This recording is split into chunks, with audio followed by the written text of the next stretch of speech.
what have you been anxious about? Oh, don't even go there. Well, actually, it's funny. Like these Zoom meetings, because I didn't do a lot of computer stuff. You and I have connected on Skype before. I've done some counseling through Skype where the couple was in another state or whatever. But now everything is around this computer, and making. For the first week, I had read some articles on security. I was nervous about security, because we have some open prayer forums and stuff where we invite people in. So those are some of the things I was anxious about. I was anxious about the future of our job, my job. I was anxious about the future of my kids' jobs. I was anxious about the future of the church. All of these things that you just start cycling around. I was anxious about how I look on computer. Thankfully, Zoom has this little feature where you can say, fix my appearance. Yes. It I saw it. It says, touch me up or something. Touch me up. Yeah, I saw that. I think for counselors, we've never spent so much time looking at ourselves. And I was actually wondering during some sessions I was doing this morning, in addition to focusing on what the client was saying, I was also wondering if there isn't a button to get rid of me. But I haven't explored it enough yet. Yeah, this new thing we're doing here, I think, has introduced things to deal with that we have not dealt with before.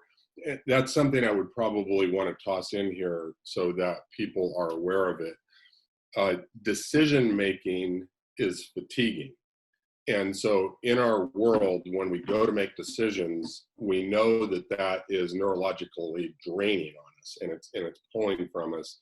And an example that I would use, it's kind of well known, Steve Jobs, the founder of Apple, used to wear the same clothes all the time. And early on, I thought it was related to his trying to sort of present himself with a trademark.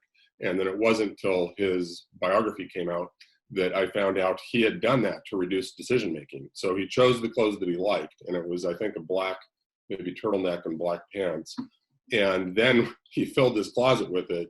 So in the morning, he had one less decision to make. What am I going to wear today? Mm-hmm. Well, applying that principle right now, we find ourselves making decisions all day long about things we used to take for granted.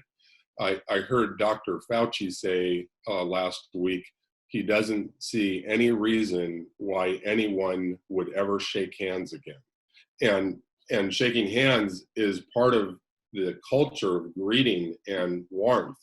And to think that I have to think about that, and that's just one little tiny, worth thinking about, what do I do in public? Do I wear a mask? How close can I get to people? Safeway here in Sandy has one-way arrows in the aisles. And yesterday I went in to grab a couple things and I found myself going the wrong way. And having to You're the one. Yeah. And it's all these decisions about what is safe and what is not safe. And I think a lot of us are experiencing decision fatigue where we're just drained from having to think about whether I can go in Home Depot, whether I can at Boring Bark. I went to Boring Bark too. By the way, I think Boring Bark is pretty busy. Yeah, I think they were very busy. Yeah, they were packed. And when I went in there, I was conscious of the fact that I was in the minority with wearing a mask. Yes. And then I'm like, oh, I wonder if I should take my mask off.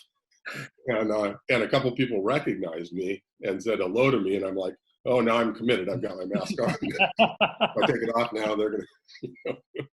And we laugh about it, but in the moment, those are all anxiety producing things. So I think maybe the message there is, if you're feeling exhausted and worn down, there are reasons for that, and maybe cut yourself some slack. And that this is a really important time for self-care. Even though we're confined to home, that doesn't mean that we're not still under a variety of stresses. So is it okay to take care of yourself? No, you should never. That's a softball game. Yes, taking care of yourself, which I'm laughing about it, but I know that a lot of times in the Christian community, Yep. we say out loud, you should take care of yourself. But I think sometimes in our hearts, we feel ambivalent about that because we also know that we're supposed to sacrifice ourselves. And I think for a lot of us, myself included, combining take care of yourself with sacrifice yourself is hard. And I'm left wondering in which moment am I supposed to do which one of those? But yeah, it's a good idea to take care of yourself. Yeah, that is a real challenge. I agree. I'm so glad you said that about the Christian community because, I came out of the Christian, grew up in the Christian community, and boundaries and doing things that bring you delight weren't necessarily emphasized. It almost felt selfish, Right. or it was portrayed as selfish. And I don't know if people intended it to be that way, but I spent some time with a pastor a year or so ago, and he has such a delight in life because he does things that bring him joy. I think both Janelle and I left feeling like, wow, he's really someone you'd want to be around. And he was getting the work done, but he was also, he just had things that he loved to do and he did them, and they brought a lot of joy. And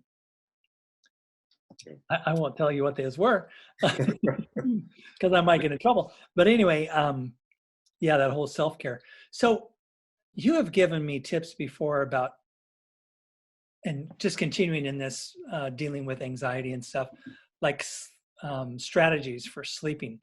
Because I find myself, like the first week of this, I was waking up a lot with a racing mind, and I utilize a lot of strategies that you've given me in the past. And you just want to touch on what some of those are? Yeah, and let me toss in maybe a COVID-19 specific one. We were talking earlier about the dreams, and I'll go ahead and tell you, I haven't just had kind of angst dreams at the beginning of this. Last night I slept really well, but I think that's because the night before I did not sleep well. So I was exhausted last night. And the night before, I recall waking up, I think the first time was like at 1:10 and the second time was 3:20. And both times when I woke up from a COVID-related anxiety dream. Both of them, and you know how dreams fade. I'd have a hard time giving you the details right now, but both of them, one of them in particular had to do with some issue that I've got coming up where there's going to be some people together. And in the dream, I was angsting over the social distancing and were we violating what we're supposed to be doing, and is somebody here infected, and all those kinds of things. And that angsting that we're doing, I mentioned a few minutes ago, one way to battle that is to focus on gratitude. A second way to battle that is to take the COVID thing and turn it upside down. And here's one way to do that. COVID has us all rehearsing negative what ifs. So for example, what if I lose my job? What if we can't make a house payment? I've wondered it here with our slowdown in business, what if I can't make the lease payment? Or what if we can't keep up with some of our bills?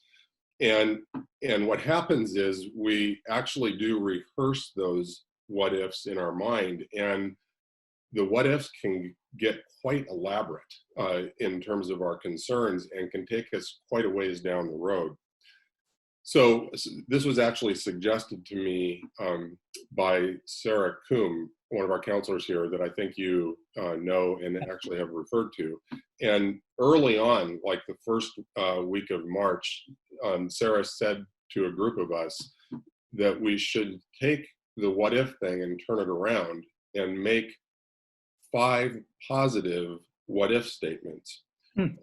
So for example, and I'll use a couple of silly ones to illustrate. So when I went to do my what if statements, so I did my first negative ones, and I came up with the 5 pretty quickly. rapidly. Yeah, I had those ready. Those were rehearsed.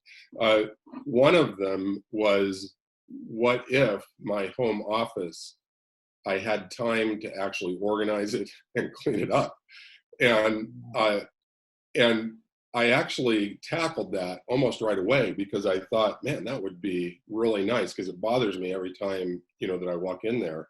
And so I've actually got that done already. All right. And now when I walk in there, it's actually a place that gives me energy, as opposed to kind of like, oh, I haven't got that done. A second one that I know is probably near and dear to your heart is, I bought a ukulele 4 or 5 years ago in Hawaii, and I got the teach yourself manual and all of that. And you can guess, I got home and got back to life. And I, on probably 3 occasions, maybe once over Christmas break and maybe once during the summer, I'm like, hey, I bought that. I need to fulfill my dream there. And then I did it twice and I didn't get back to it. And now I actually have time. And so one of my what ifs was, what if I could actually play a song on the ukulele at the end of the pandemic? And so here's how this is related to sleep. If you can give yourself something positive to think about while you're falling asleep, you set yourself up better for a better night's sleep. And in a way, this is sort of sleep hygiene. I think all of us know, don't have caffeine late in the day. We know that the electronic screens that we're looking at disrupt the release of melatonin and all those kinds of things. Something that doesn't get mentioned real often is actually what positive things that you are working on can you think about while you're falling asleep. And so I find myself actually thinking about, like, playing ukulele, and then I've got some other what ifs where I'm starting to think about those things. Now, you can tell from what I said about the night before last, it's not 100% cure. Yeah. And all of us should expect that at times our anxiety. So why are you saying this would be near to my heart? I didn't know it was quite that near and dear to your heart. I've got them all really close to me at any time. I'm not sure I want to know what else is on the floor or table around if we're able to replace that anxiety more times than not, we can probably positively affect our sleep. And again, the positive what ifs should be things that are actually accomplishable. So I chose things for my list that are, you can know whether you accomplish them or not. Yeah. I wouldn't put something on there general, like by the end of the pandemic, what if I could reduce my anxiety? That's too generalized. I would pick things that are specific and measurable, and that'll help you to get focused on them and actually work on them. I love that. I've never really thought about that, thinking positive things as I fall asleep. Or kind of rehearsing the positive things. Yeah.